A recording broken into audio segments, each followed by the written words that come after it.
After having a meeting with the founding fathers of Nigeria, my dear country, oh dear country, I am forced to drop a message that comes with a teary eyes, a message that comes from a depth of pains, because I hate to be born in a country that is gender insensitive. I heard of a country whose state was money, yet primary school children in their ages of 3 to 10 were under the rain on uniform, awaiting the arrival of a president who took 3 days contemplating if he should visit. I am highly displeased with a country whose president is determined by ballot box snatching, violence and intimidation. A country whose leaders are determined in courtrooms rather than electoral ground of the electorate.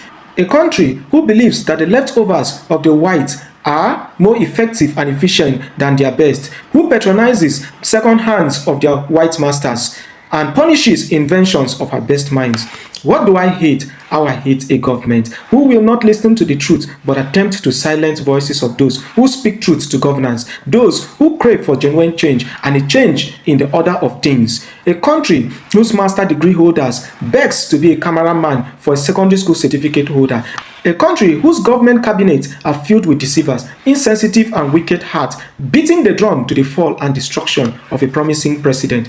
What else can I say? Africans must change. How I crave for men who hold the screws of the true Nigeria we pray for. Men who do not dwell among mere mortals, who are deceived and deluded by the accumulation of material fortunes and decorations while their roof and the houses of their kinsmen are on fire. Tell this not to our mothers.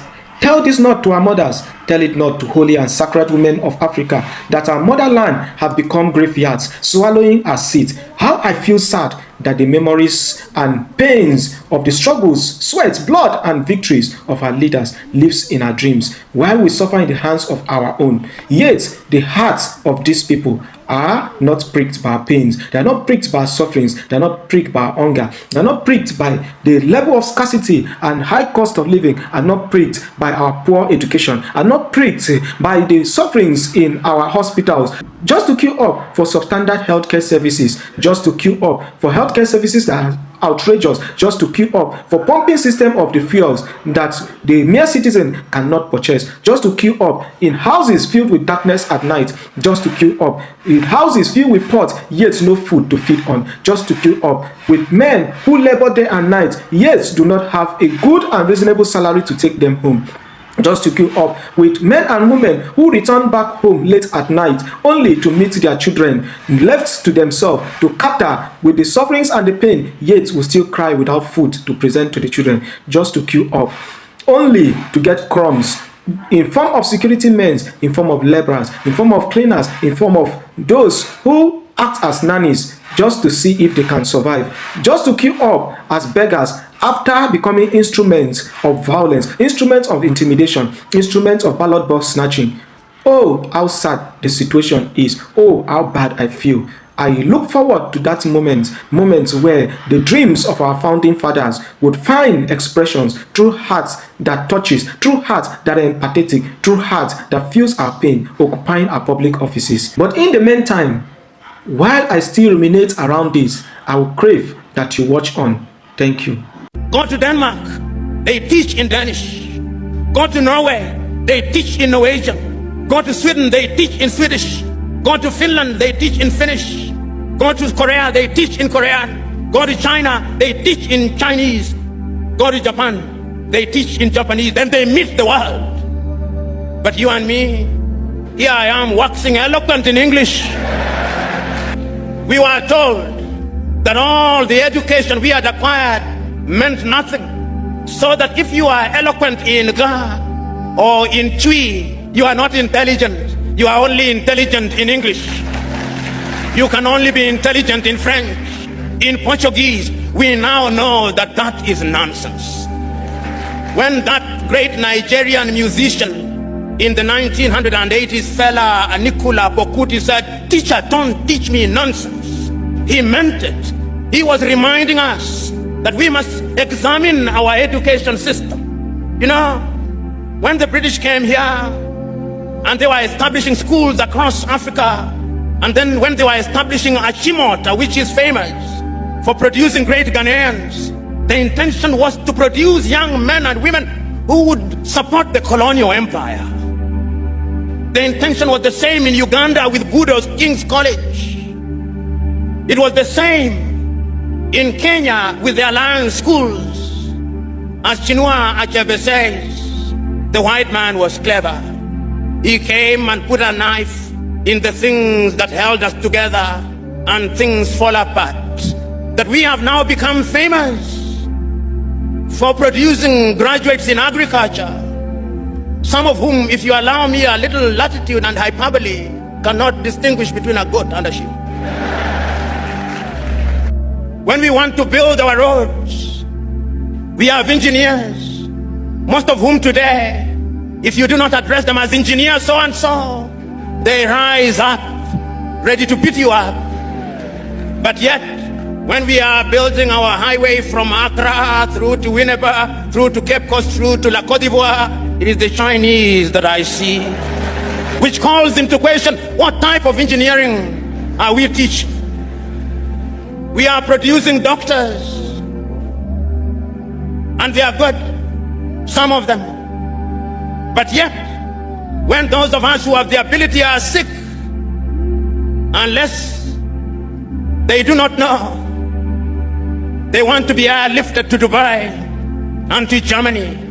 They have no faith in our medical system. When we are sick during COVID, all Africa is crying to America, oh, give us Moderna, give us Pfizer, to the Russians, give us Sputnik. We are crying.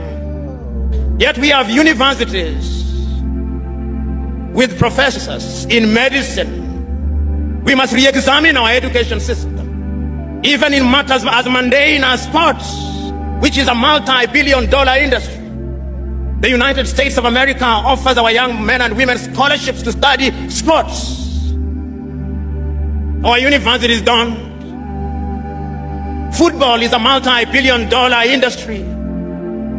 But yet, when one of the masters of ceremony was speaking in jest, it is not the anthem of Asante Kotoko that he remembered, but that of Liverpool, we shall not walk alone. We were told, and we are still told, that in order to run a government, in order to run a judiciary, you must run it in the manner that the British taught us to do, complete with the manner in which they dressed. In order to run a parliament, we must run a parliament like they did, and our speaker must still wear some woolen white thing, which people stopped wearing many years ago, but we still wear. And even when we run our affairs, we must do it in the manner that they did. We are mimicking them. And when we think we have developed, indeed we are not. That is what colonization did to us. Is there not something in our tradition that we could use to change the continent of Africa? Africa, as I speak now, and I want you to cast your eyes across the continent of Africa and see the crisis of governance, and therefore begging the question, is there a place for African culture in governance?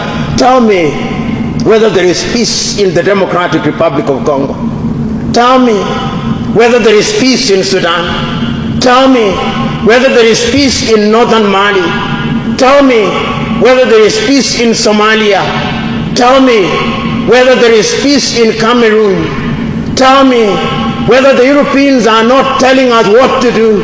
Tell me whether they do not send their agents across every country. Tell me whether the IMF and the World Bank are not trying to interfere in our affairs. Tell me whether they are not telling us who a man is and who a woman is. Tell me whether they are not telling us what to wear. Tell me, what are they not telling us?